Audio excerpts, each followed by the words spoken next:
I'm IT, aka Ike Taylor, aka Swag, aka One of a Kind, aka I don't shoot twos, I shoot threes on the 3-point conversion radio.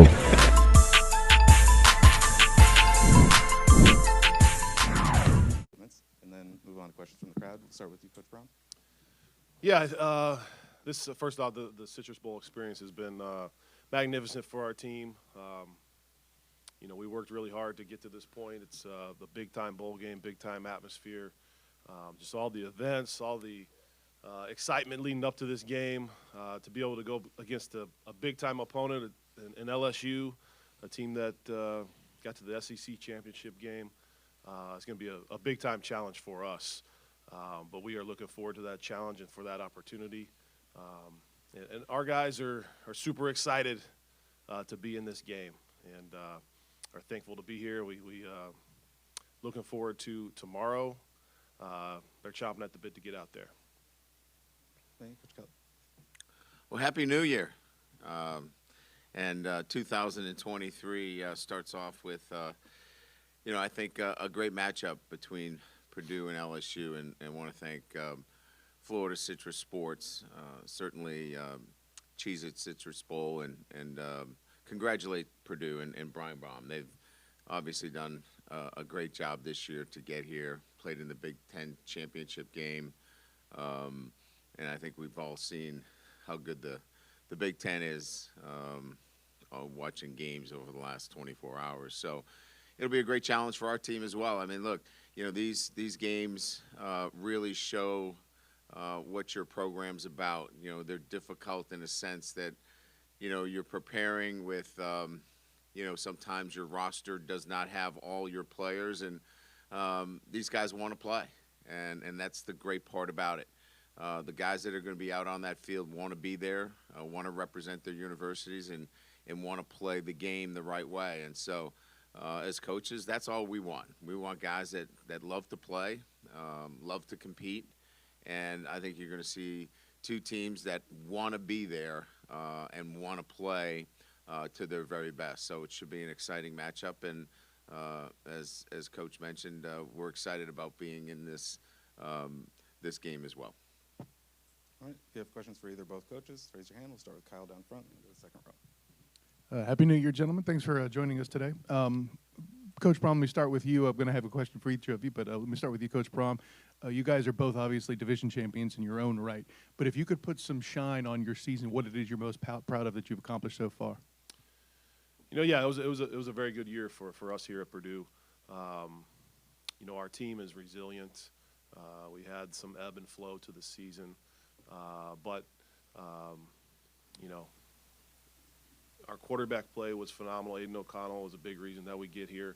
He did a great job. Obviously, he's not playing in this game today or tomorrow, but he was very good all season long. Our defense did a really good job all year. Coach English and those guys, and Coach Hagan's taken over for the bowl game, but they played well all season long. Had some big victories throughout the season that really all parts of our team had to. Defense stepped up and won, sort of the Minnesota game. Defense stepped up, and Minnesota game gets that big victory. Offense steps up in some other games and makes the team come to victory. So there were a lot of games this year that could have went either way, right? A lot of them, pretty much all of them, could have went either way that we had this season. So our team did a good job of digging down deep, finding ways to win, and to get to the position to be in the Big Ten championship game. We obviously we need a little help there at the end. So it was a fun last week of the season to get to that Big Ten championship game and to finish off beating our rival, beating IU, to seal that thing up and to get into the game was special. And I think it was a big moment in the program to get to the Big Ten championship game. Obviously, we wanted to win that thing and give it our best effort, but I thought we fought hard against Michigan and played fairly well. They were the better team that day, and our guys now are, we had some of the top players opt out, so now you're going to get to see some guys that were behind, waiting in the wings, that are good football players that are ready to play, and they're ready to get on the field and show what they can do.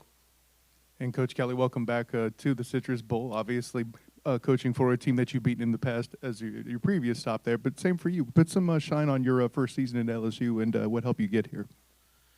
Well, I think it would start with my first press conference, where my first meeting with our team, not press conference, and that was that we wanted to restore the pride in our program. You know, certainly finishing last the year before, and then, you know, playing for the SEC championship and finishing first in the West. You know, going from last to first would probably encapsulate, you know, the success that we had during the year.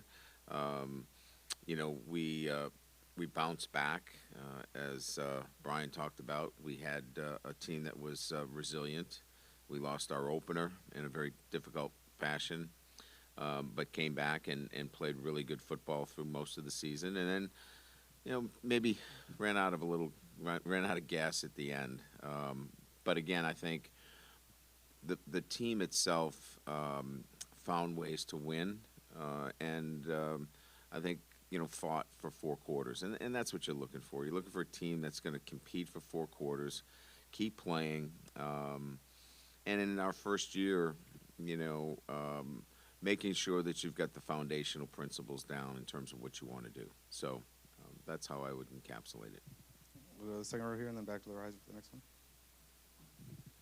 Good morning, gentlemen. Happy New Year.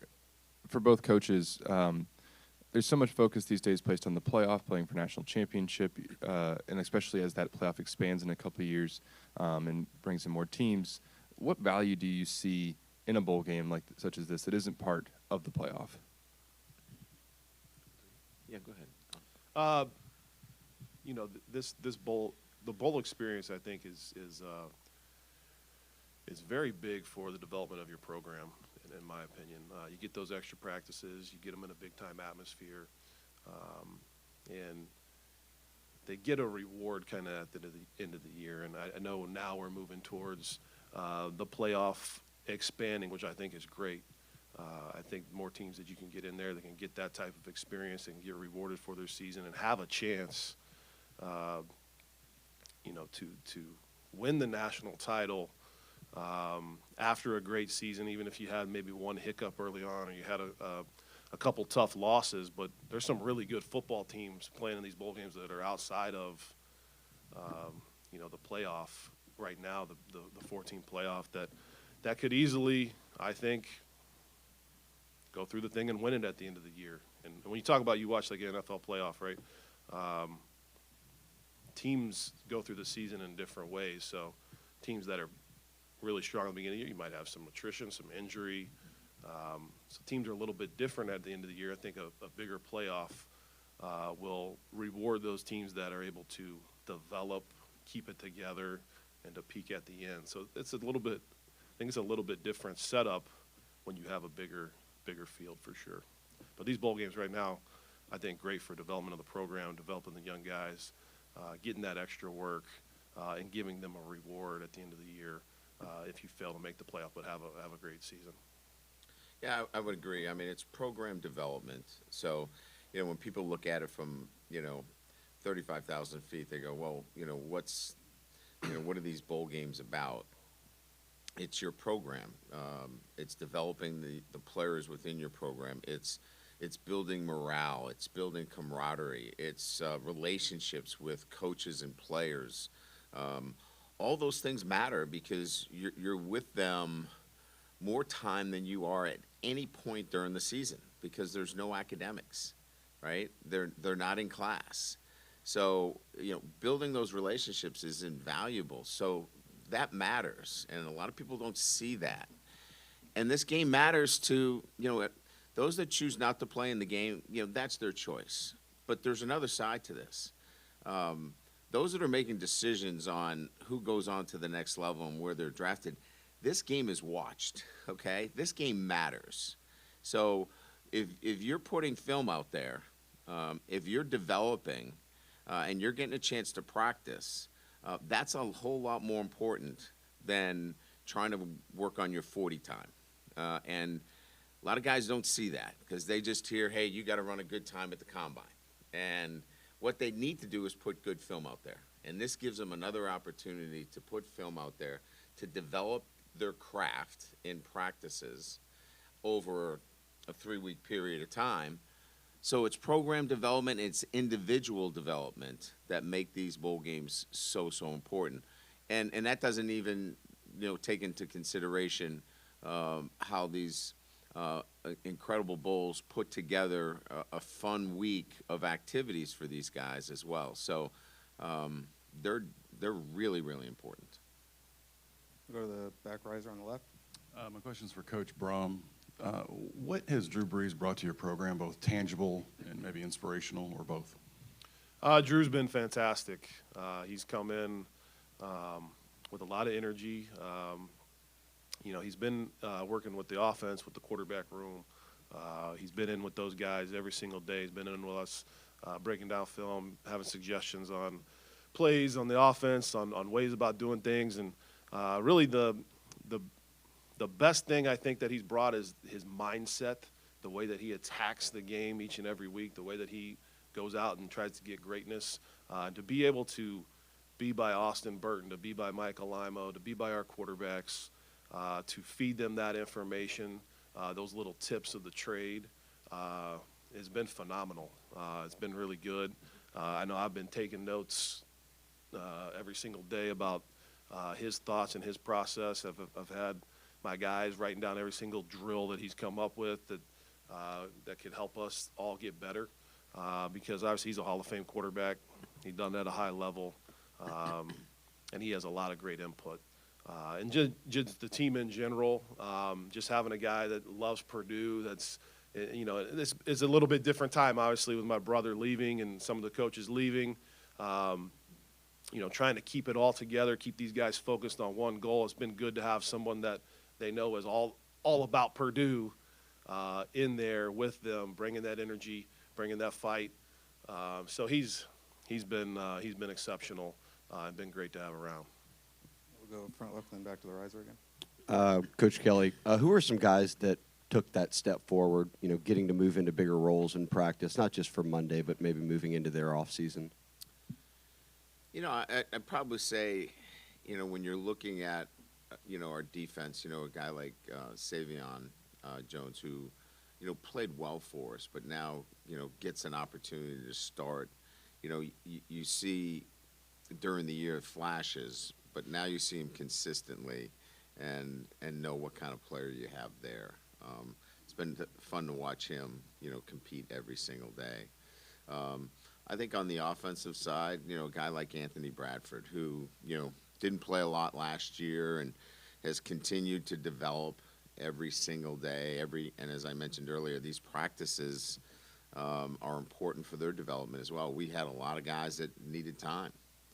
John Emery, another guy that heralded player that didn't play a lot of football, that is probably, hitting his peak, if you will, in terms of how he's playing right now in these bowl preparations. So these are guys that are well known in a sense, but have been given this opportunity now to really get the reps necessary, and they've been outstanding. And I'd say a guy like Brian Anderson, who now with the opportunity he has, taking reps with the first team every day, you see the skill set he has. So, as Brian mentioned, you got some outstanding players that are not playing, right? But with that comes opportunity for others. And maybe they had smaller roles that now they have significant roles, and you're watching them on a day-to-day basis, and it's kind of fun to see them grow too. We'll go back center, and then we'll go right on the aisle. My question is for Coach Kelly. Coach, obviously one of the things that came out before the game and everything is that Kayshon Boutte declared for the draft. When did you guys know about that he was either going back and forth about that decision or that he had made it? And then what was your initial, advice to him? And then, of course, your reaction? I think he's been going back and forth, pretty much all year. It was, we felt like, he just needed to get some clarity in terms of, remember now, all this stuff happens with trying to get draft grades. You know, we're preparing for the bowl. We're on the road recruiting. You know, there's a lot of balls in the air at once, and you want to give your guys the best counsel as well as to, you know, where they may go in the NFL draft. So we're trying to compile all that information for him while he's trying to make the best decision. And I just think, you know, for him, he needed to get all that information, and once he did, he made the best decision for him, and we support him 100%. We're excited for him, and you know, he's ready. He'll have a great career. Matt on the right, and then we'll go back to the right side. Yeah, this question is for both coaches. Roster management obviously has been a big key issue over the last couple of years, but how challenging was it this month with the transfer portal, recruiting, bowl preparation, kind of all that together in a short window for you guys to prepare for this game? You got that one. Yeah, ours has been obviously very unique, just with obviously Jeff taking the Louisville job and a number of coaches going right away with him, and then you have the whole time period of there's not a new head coach hired, so the rest of the coaches on staff are, you know, they're concerned about where they're going or if they have a job, right, after the bowl game. So very interesting set of circumstances. Then players, obviously, trying to figure out who the new coach is going to be. Are they going to stay at Purdue? Do they want to go put their name in the portal and see where they can get to and see where they can go? On top of just the normal transfer portal drama that every team is going through, that guys might want to just get in there and see where they can go. So definitely been a very influx time. Obviously, we had the opt-outs, the guys, the senior guys going to take their talents to the next level and opting out of the game. So a lot of fluctuations, but I think we've done a good job of holding it together, putting together, elevating some guys on staff that are going to take some bigger roles. We're kind of on a skeleton crew. Basically, all the QCs are basically elevated up to full-time coaches, and but I think we've done a pretty good job of keeping that together. You know, once we figured out who all was opting out and who's playing, able to put a great game plan together, get these guys ready to go. And the guys that are playing are they're excited to play. Like, they want to play in this game. They're ready to go. They want to show what they can do. Definitely guys that haven't had as much action throughout the year, and even guys that have elevated roles. You know, Charlie Jones opts out as the number one receiver, so that receiver room actually had a little bounce, you know, a little jump in their step, a little bounce in their step. Like, we're going to get some more footballs spread out around a little bit. So there's some excitement, and it's definitely different than the team that played the entire season, right? You got some different aspects, but these guys are excited to play. It's a unique opportunity. It's a great opportunity for a lot of these guys to showcase what they can do. And even our coaching staff, you know, myself included, everyone elevated up, have an opportunity to showcase, you know, what they're all about as well. So I feel good about where our team is at, our preparation. There's a lot of excitement about this game. Go to the back. Melissa seated. Yep. Right here, Melissa Thomas, Florida National News, towards the back. And this question is for both coaches. Coach Kelly, you had mentioned, you know, the difference between normal football and a playoff game like this, or like a bowl game like this, is there's a lot more focus. There's no academics or anything that the players have to worry about. Do you notice a rise in their level of enthusiasm when they're training for a bowl game versus a regular season game? Yes and no. I mean, you know, part of the training happens, you know, during exams, and, you know, there's a bit of fatigue. So you're kind of managing that a little bit in the front end. But as you give them that break to go home for the holidays and you come back to the bowl site, there's definitely a renewed energy because they know it's just football, and then I get to go to the theme park, or I get to hang out and relax at the pool, whatever.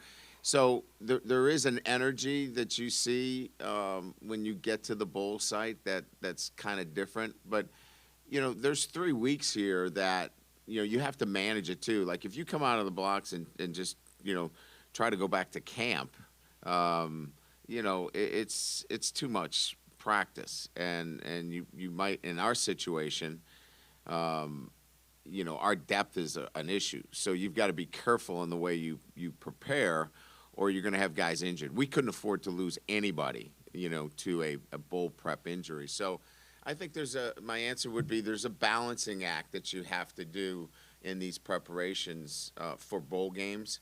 But when you get to the site, it better be business. We'll go another one in the back. Coach Kelly here in the back. I want to ask you about NIL. I'm hearing a lot of it's the Wild West. No one's policing it. What are your thoughts on that? And we haven't heard of anyone or the NCAA stepping up to, discipline anyone on that yet. So when will that happen, and who's watching out for this stuff? Well, I don't expect it to happen. Look, there's no uniformity, right? I think we all know that each state has a different law relative to enacting NIL. Look, we love the concept as coaches. Everybody loves the concept of players being able to benefit from their name, image, and likeness. It's the unintended consequences of it, and that is inducements prior to being on campus through recruiting, unfulfilled promises, and so I think we have to be in it a little bit longer in this cycle for it to kind of take a better shape, because I think there's a lot of misinformation out there. I think players are led to believe that they're going to get X, and it's really not X. They have to perform services for X, and you're hearing in the recruiting wars that guys are getting X for it's. This is not pay for play, and you're hearing stories like that. So we're going to have to see how this works itself out, but we're not looking that the NCAA is going to step in at any time here. We're going to have to continue to manage this, and I think what you'll see is the conferences beginning to take more action on NIL as well. Take one on the right, second row. Yeah, Brian, you coached against Purdue, I think, 6 times while you were in South Bend last year, including. Just sort of give us your impressions of Purdue football and what you think about Purdue football. Physical, well coached, innovative offensively, and kind of that sense that always playing with a chip on their shoulder, and so they're going to play hard. They're going to play physical for 4 quarters, and they've always been, like I said, innovative, creative on offense, and a difficult opponent. Every time I've played them, it's been a tough game, and expect the same again. We'll take one in the back, then we'll go over here, center left. Coach Kelly, in what ways have you seen Harold Perkins grow as an athlete, mentally and physically, during his freshman year? Just learning the game itself. There's a discipline to playing the position in which he plays. Look, I mean, I don't. Everybody's seen him play that follows us.